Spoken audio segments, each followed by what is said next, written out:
Bagaimana kita tahu apakah kita masuk surga atau neraka? Dan bagaimana kita bisa terus bersemangat beribadah dan menuntut ilmu syar'i seperti ini? Kalau bagaimana kita mengetahui, sudah ada panduan dalam syariat. Beriman dan beramal saleh masuk surga, kan gitu. Berbuat kekufuran, maksiat masuk neraka. Sederhana sekali. Jadi kita tinggal mengerjakan apa yang Allah perintahkan, amalkan. Tinggalkan apa yang Allah larang. Sederhananya seperti itu, ya. Kemudian bagaimana caranya supaya bersemangat? Ya harus banyak hal. Seperti pernah saya jelaskan, kalau mau istiqamah ada 3 hal. Yang pertama, tidak boleh tinggalkan majelis ilmu. Tidak boleh teman-teman sekalian, majelis ilmu. Buat prinsip hidup dalam hidup antum, tidak ada hari tanpa ilmu. Harus itu. Majelis ilmu begini hadir langsung sama saya atau sama yang lain tentunya. Silakan para asatidzah yang insya Allah mulia, punya ilmu yang banyak, mungkin lebih luas daripada apa yang saya dikaruniai oleh Allah SWT. Silakan nuntut ilmu sama mereka. Kalau nggak bisa hadir, dengarkan sebelum tidur.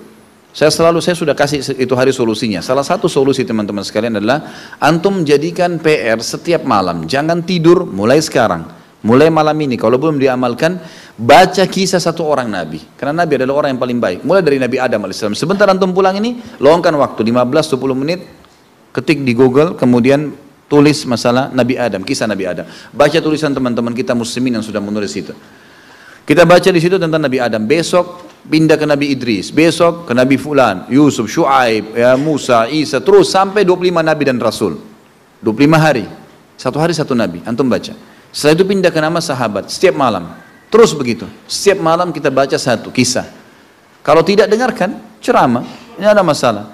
Tapi ini sebuah hal yang harus kita lakukan. Jadi harus ilmu tidak bisa lepas. Karena ilmu mendatangkan iman, iman akan mendatangkan kemudahan untuk mengerjakan amal saleh dan istiqamah. Yang kedua, ini harus kita mengamalkan ilmu itu teman-teman.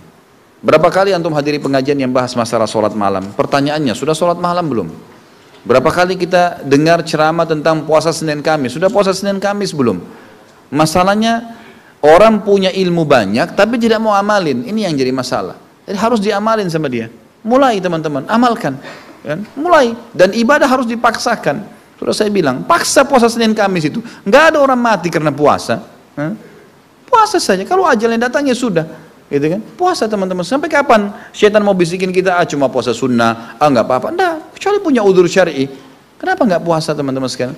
Kenapa nggak baca Quran? Yang kata Nabi SAW, siapa yang membaca 10 ayat sebelum tidur di malam hari, maka dicatatkan baginya 1 kintor. Dan 1 kintor lebih baik daripada dunia dan seluruh isinya. 10 ayat Al-Quran, baca. Siapa yang baca Qul Huwallahu Ahad 10 kali sehari, Allah akan bangunkan baginya istana di surga. Baca. Kenapa nggak baca? Kenapa nggak dipraktekin ini? Kan itu. Praktik teman-teman sekalian. Sholat berjamaah di masjid pahalanya lebih daripada sholat sendiri 25 kali lipat, 27 derajat. Amalkan. Azan ke masjid sholat. Programkan itu, gulirkan.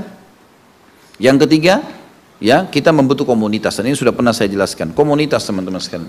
Berteman sama orang-orang yang soleh, laki-laki dan soleha perempuan, gitu kan? Artinya setiap jenis berteman dengan sesama jenisnya yang insya Allah dekat dengan Allah Subhanahu Wa Taala. Mungkin di hari-hari pertama, kadang-kadang kita masih kikuk kalau kita belum pernah ikut pengajian, lalu berteman sama semua orang yang di pengajian.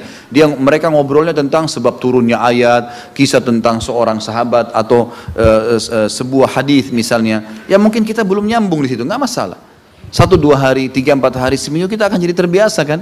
Nantinya jadi terbiasa nantinya, nggak apa-apa, berteman sama mereka. Kita berteman dengan orang malas, kita jadi pemalas. Berteman sama orang rajin, kita jadi rajin. Berteman sama orang buruk, kita jadi buruk. Berteman sama orang soleh, kita jadi soleh. Otomatis, gitu kan? Maka bentuk komunitas. Ini 3 hal insya Allah yang saya yakin bisa membantu insya Allah untuk istiqamah.